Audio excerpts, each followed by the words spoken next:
Hi welcome to J24 news. Good morning Telangana విజిలానికి స్వాగతం.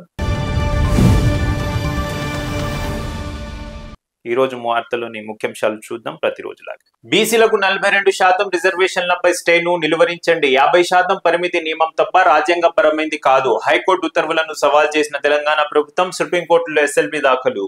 ఏదైతే 42% రిజర్వేషన్ పై సుప్రీంకోర్టులో పిటిషన్స్ దాఖలని, అదేవిధంగా హైకోర్టులో పిటిషన్స్ దాఖలని, హైకోర్టులో దాని మీద స్టే వచ్చింది. 42% రిజర్వేషన్ లేకుండా ఎలక్షన్స్ కి పోవచ్చని. కానీ మళ్ళా హైకోర్టు కాకుండా సుప్రీంకోర్టులో తెలంగాణ ప్రభుత్వం SLP petition, special leave petition దాఖలు చేసి దాంట్లో చెప్పింది ఏమంటే 42% రిజర్వేషన్ అనేది 50% రిజర్వేషన్ దాటకూడదు అనేది కేవలం ఒక రూల్ మాత్రమే. బట్ అది రాజ్యాంగబద్ధమైంది కాదు. సో స్టే ఇవ్వడం సరికాదు అని సవాల్ చేసిందంట సుప్రీంకోర్టుని. దానికి సంబంధించిన వార్త ఇది. రిజర్వేషన్లపై 50% పరిమితి అన్నది కేవలం వివేకపూర్వకమైన నియమం తప్ప అదేమి రాజ్యాంగపరమైనది కాదని, ప్రత్యేక క్షేత్రస్థాయి వాస్తవ పరిస్థితులు స్పష్టమైన ఆధారాలు ఉన్నప్పుడు ఆ పరిమితికి మించి కేటాయించేందుకు అనుమతించవచ్చని ఇందిరా సాహ్ని తీర్పు పేరా 810లో 9 మంది సభ్యుల రాజ్యాంగ ధర్మాసనం తీర్పు ఇచ్చింది. 50% అనేది సాధారణ నియమం అయినప్పటికీ దేశంలో వైవిధ్యం, ప్రజల భిన్నత్వానికి దృష్టిలో ఉంచుకుని వారసత్వంగా వచ్చిన కొన్ని అసాధారణ పరిస్థితులను విస్మరించకూడదు. మారుమూల ప్రాంతాలు, పల్లెల్లో నివసించే ప్రజలు సాధారణ జనజీవన స్రవంతికి దూరంగా ఉంటారు.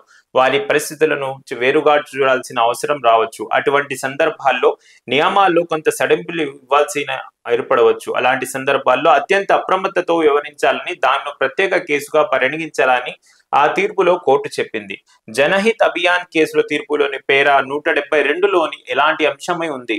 వీటిని దృష్టిలో ఉంచుకొని రాష్ట్ర ప్రభుత్వం జియో జారీ చేసింది. రిజర్వేషన్లకు సంబంధించిన బిల్లులను అసెంబ్లీ ఉభయ సభల్లో ఏకగ్రీవంగా ఆమోదించడం ద్వారా వ్యక్తమైన ప్రజాభిప్రాయాన్ని దృష్టిలో ఉంచుకుని ఈ నిర్ణయం తీసుకుంది. ఈ జీవోను నిలిపివేస్తూ హైకోర్టు జారీ చేసిన మధ్యంతర ఉత్తర్వులు అస్పష్టతను ఏర్పరిచాయి. ఒకవైపు జీవోపై స్టే విధించిన హైకోర్టు, మరోవైపు ఎన్నికలపై స్టే విధించడంలో సంయమనం పాటించింది. దీంతో పాత రిజర్వేషన్ల ప్రకారం ఎన్నికలు నిర్వహించాల్సిన పరిస్థితి ఏర్పడింది. ఇలా చేస్తే వెనుకబడిన తరగతుల వారికి సరిదిద్దలేమని, నష్టం జరుగుతుందని ఈ నేపథ్యంలో హైకోర్టు ఉత్తర్వులను నిలువరించింది. బీసీలకు 42% రిజర్వేషన్లో ఎన్నికలకు నిర్వహించుకునేందుకు అనుమతి ఇవ్వండి అని సుప్రీంకోర్టును రాష్ట్ర ప్రభుత్వం అభ్యర్థించింది. సో సుప్రీంకోర్టును రాష్ట్ర ప్రభుత్వం అభ్యర్థించిందంట. సో అది కేవలం ఒక రూల్ మాత్రమే, రాజ్యాంగపరమైంది కాదు. 42% రిజర్వేషన్ తో ఎన్నికలు చేయొచ్చు. హైకోర్టు స్టేని ఆఫ్ చేయండి, నిలువరించండి, దానికి స్టే ఆఫ్ చేయండి అని చెప్పారంట. మన సుప్రీంకోర్టు ఎలాంటి ఆర్డర్ ఇస్తుందో చూడాలి. కారు బుల్డోజర్ మధ్య ఎన్నికలు ఇవి. జూబ్లీ హిల్స్ లో కాంగ్రెస్ ను ఓడించి బుద్ధి చెప్పండి. దొంగ ఓట్లు రాయిస్తున్న అధికార పార్టీ ఒకే ఇంట్లో 42 ఓట్లు. భారస కార్యనిర్వాహక అధ్యక్షుడు కేటీఆర్. జూబ్లీ హిల్స్ ఉప ఎన్నికలో కారు బుల్డోజర్ కు మధ్య జరుగుతున్న పోరు. కాంగ్రెస్ ను ఓడించి తగిన బుద్ధి చెప్పాలి అని భారస కార్యనిర్వాహక అధ్యక్షుడు కేటీఆర్ పార్టీ శ్రేణులు జూబ్లీ హిల్స్ ప్రజలను కోరారు. నియోజకవర్గం భారస కార్యకర్తల విస్తృత స్థాయి సమావేశాన్ని రహమత్ నగర్ లో సోమవారం నిర్వహించారు. కేటీఆర్ మాట్లాడుతూ మాగంటి గోపీనాథ్ కుటుంబానికి అందరూ అండగా నిలవాలన్నారు. రేపు ఎన్నిక తర్వాత మీ ఇంటికి కారు రావాలా, బుల్డోజర్ రావాలా ఆలోచించండి. ఒకటే ఇంట్లో 43 ఓట్లు దొంగ ఓట్లు రాస్తున్నారు. రాష్ట్రంలో కేటీఆర్ కిట్లు ఆగిపోయాయి. బతుకమ్మ చీరలు రాలేదు. రంజాన్ తోఫా అందలేదు. కళ్యాణ లక్ష్మి, షాదీ ముబారక్లతో పాటు ఇస్తామన్న తులం బంగారం ఇవ్వలేదు. మీరు ఇక్కడ కారును గెలిపిస్తే రాష్ట్రంలో 6 గ్యారంటీలు అమల్లోకి వస్తాయి. ముస్లిం మైనార్టీలకు షేక్పేట్ ప్రాంతంలో ఖబరస్థాన్ కోసం ఇస్తామన్న స్థలం ఆర్మీది. బూరబండకు చెందిన భారస కార్యకర్త మహమ్మద్ సర్దాన్ ను కాంగ్రెస్ పార్టీలో చేరాలని వేధింపులకు గురి చేసి ఆత్మహత్యకు పాల్పడేలా చేశారు అని ఆరోపించారు. కాంగ్రెస్ పార్టీ వేల సంఖ్యలో దొంగ ఓట్లు రాయించినట్లు మా దృష్టికి వచ్చింది. ఒకే ఇంట్లో 43 ఓట్లు ఉన్నాయని మా పార్టీ కార్యకర్తలు గుర్తించారు. దీనిపై దృష్టి సారించాం. కాంగ్రెస్ బాకీ కార్డులను ఇంటింటికి పంపిణీ చేసి పోలింగ్ శాతం పెంచాలని కేటీఆర్ చెప్పారు. సో రంజాన్ తోఫా రాలేదు, బతుకమ్మ చీరలు రాలేదు, కేసీఆర్ కిట్లు మీకు వస్తలేవు, తులం బంగారం ఇస్తామన్నారు, కళ్యాణ లక్ష్మి, షాదీ ముబారక్ తో పాటు అది కూడా ఇవ్వలేదు. షేక్పేట్ లో ఖబరస్థాన్ కోసం ఇస్తామన్న ల్యాండ్ ఆర్మీకి చెందిన ల్యాండ్ అని, అదే దీంతో పాటు బోరబండకు చెందిన భారత కార్యకర్త మొహమ్మద్ సర్దార్ ను కాంగ్రెస్ పార్టీ వేధింపులకు గురి చేసి ఆత్మహత్యకు పాల్పడేలా చేసిందని నిన్న రెహమత్ నగర్ లో జరిగిన మీటింగ్ లో కేటీఆర్ గారు చెప్పారంట. మళ్ళీ నిన్ననే నేను చెప్పాను, రంజాన్ తోఫా, కళ్యాణ లక్ష్మి, షాదీ ముబారక్. సో దీంతో పాటు మనం న్యూస్ చూసుకుంటే బీజేపీ ఒక కామెంట్ చేసిందంట, కాంగ్రెస్ అభ్యర్థి ఎంఐఎం వ్యక్తే, భాజపా రాష్ట్ర అధ్యక్షుడు రామచంద్రరావు. జూబ్లీహిల్స్ ఉప ఎన్నికల్లో కాంగ్రెస్ నుంచి పోటీ చేస్తున్న వ్యక్తి గతంలో ఎంఐఎం నుంచి పోటీ చేశారని, ఈసారి హస్తం గుర్తుతో బరిలో దిగుతున్నారని భాజపా రాష్ట్ర అధ్యక్షుడు ఎన్ రామచంద్రరావు ఆరోపించారు.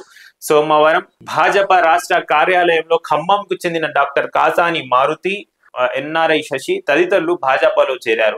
ఈ సందర్భంగా రామచంద్రరావు వారికి పార్టీ కండువా కప్పి ప్రాథమిక సభ్యత్వం అందజేశారు.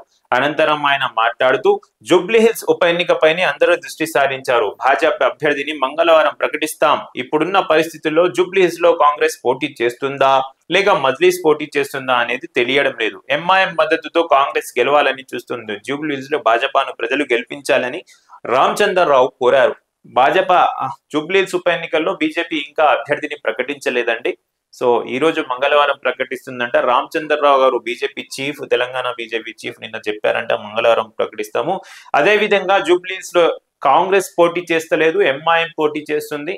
ఇప్పుడు పోటీ చేస్తున్న కాంగ్రెస్ క్యాండిడేట్ ఇది వరకు ఎంఐఎం క్యాండిడేట్ అని చెప్తున్నారు. భాజపా అభ్యర్థిని మంగళవారం ప్రకటిస్తుంది. ఇప్పుడున్న పరిస్థితుల్లో జూబ్లీహిల్స్ కాంగ్రెస్ పోటీ చేస్తుందా లేక మజ్లీస్ పోటీ చేస్తుందా అనేది తెలియట్లేదంట. అయితే ఈ నేపథ్యంలో నిన్న ఎంఐఎం చీఫ్ అసదుద్దీన్ ఓవైసీ గారు కూడా చెప్పారు, జూబ్లీహిల్స్ లో కాంగ్రెస్ కి మీరు మద్దతు ఇస్తున్నారా అనే ఒక ఛానల్ ప్రశ్నించింది. ఒక విలేకరి ప్రశ్నించారు. ప్రశ్నిస్తే లేదు లేదు, ఎవరు చెప్పారు మీకు, మేము కూడా ఎంఐఎం క్యాండిడేట్ ని పెడుతున్నాము, ప్రకటిస్తాము, మేము చెప్పలేదు కదా కాంగ్రెస్ ని మేము మద్దతు ఇస్తున్నామని చెప్పారు. అయితే ఆయన చెప్పిన మాటల్ని బట్టి కాంగ్రెస్ ఎంఐఎం కూడా అక్కడ క్యాండిడేట్ ఉండబోతున్నారు అనే సంకేతాలు అయితే వినిపిస్తున్నాయి. మరి ఆ క్యాండిడేట్ ఎవరో, మళ్ళా ఆ క్యాండిడేట్ ప్రకటిస్తే ఈ యొక్క బీజేపీ ఏదైతే చెప్తుందో ఎంఐఎం అండ్ కాంగ్రెస్ ఒకటే అని, అది ఉండకపోవచ్చు. పార్టీ లైన్ దాటి ఇష్టరీతిన మాట్లాడితే ఊరుకునేది లేదని రామచంద్రరావు పార్టీ నేతలను లేఖలు హెచ్చరించారు. స్థానిక సంస్థల ఎన్నికల్లో భాజపా మెజార్టీ స్థానాలను కైవసం చేసుకుంటుందని రామచంద్రరావు విశ్వాసం వ్యక్తం చేశారు.